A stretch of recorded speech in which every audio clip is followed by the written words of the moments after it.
मैं ई देखलखिन हम हिनके देखवाले लायल रहियन।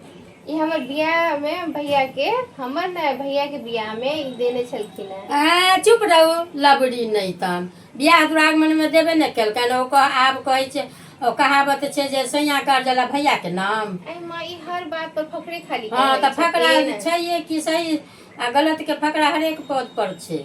अहाँ की बुझै छियै? आइ काल्हि के लोग थोड़े अहाँ सब छी तऽ बुझबै आ बुझै छियै? सब हरेक पद पर फकरा। फकरा के मतलब बतबै त बाबा के अथी ओगला जे छै बखारी बखारी ओ की छै से? ओ कहल जाइ छै जे जेना कि अपना बेटी जाति हम अहाँ छियै तऽ बाबा के बड्ड संपत्ति छनि। कोठा कोठा हमरा हरदम नहीं फकरा कहि के सुना। बड़ कोठा कोठा में छनि धन संपत्ति छनि पाइ रुपैया छनि तऽ कहावत जहन बियाह कऽ दै छथिन तऽ कहै छै बाबा के बखारी धिया के उपास। हमरा हरदम ई फकरा कहि के सुनाबै छै।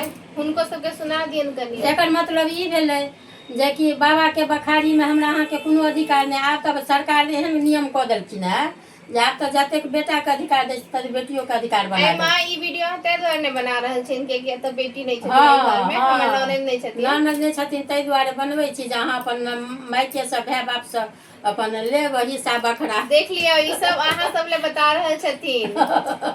हाँ